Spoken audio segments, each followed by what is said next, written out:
C'est quoi le 109? Alors le 109, c'est un lieu ville de Nice. Nous sommes plusieurs structures sur le site à être installées. Donc vous avez l'entrepont, vous avez aussi la station qui est un lieu de création aussi et de résidence mais pour les artistes plasticiens. Vous avez le forum d'urbanisme et d'architecture.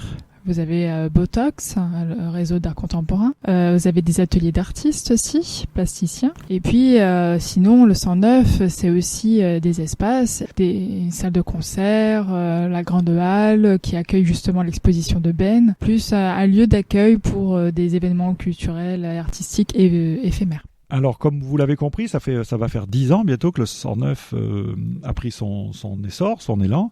Donc il y a eu une progression qui est nette et notable. Donc au départ, il n'y avait que la station. Ensuite, il y a eu le chantier 109. En même temps, il y a eu l'installation de la compagnie Antipode, qui est donc une compagnie qui fait de la danse contemporaine en extérieur. On était dans un lieu très grand, assez vide. Et puis moi, petit à petit, avec le lieu tel qu'il s'offrait... j'ai vu les possibilités autres que celles de faire des expositions d'art contemporain et tout de suite je me suis dit il faut absolument mélanger les médiums et inviter d'autres activités au sein de notre lieu entre les programmations de nos expos. Donc c'est comme ça que j'ai invité Panda pour qu'ils viennent faire leur première fois le UK Festival, donc soirée électro, musicale et très concert. J'ai aussi invité Héliotrope qui a fait quelques soirées dans son festival du court-métrage.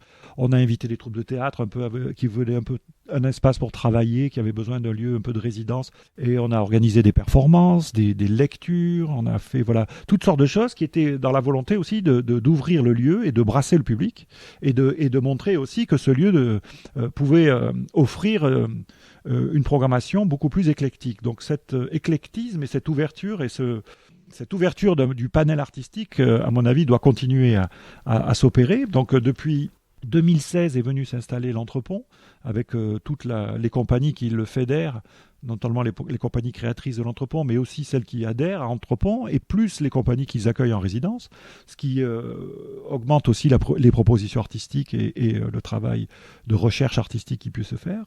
Mais donc il y a aussi le forum d'urbanisme et d'architecture qui s'y est installé aussi en 2016. Et puis il y a aussi les 29 ateliers de la ville de Nice installés. Donc là, chaque artiste a son espace de travail. Et donc la compagnie Antipode maintenant aussi qui a son studio, donc le studio Antipode depuis aussi 2016-2017. Donc le 109 pour moi c'est une entité, ça appartient à la ville. Sur place, comme vous avez pu le constater, il y a plusieurs structures associatives en général.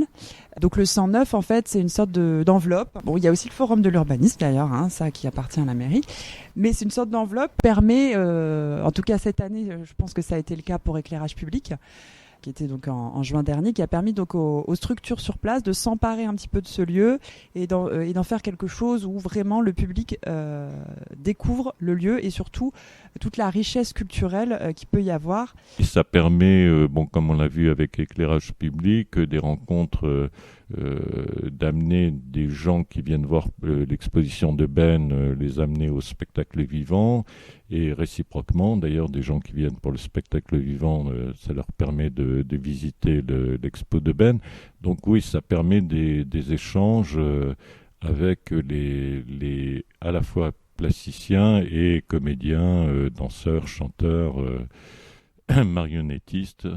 Je trouve personnellement que ce site vraiment il a un grand potentiel.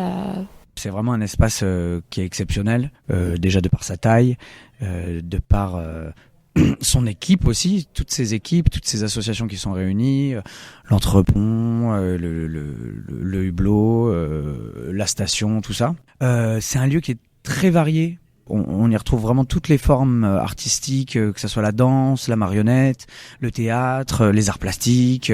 Voilà, c'est vraiment... et on avait bien besoin d'un lieu comme ça à Nice. Le 109, c'est une histoire qui, pour moi, a commencé bien avant notre installation au 109. C'est l'histoire de ces lieux qui ont été occupés par des artistes et qui depuis une vingtaine d'années sur Nice-Est ont donné lieu à toute une vie culturelle autour d'espaces accessibles aux artistes, accessibles au public pour y faire quelque chose.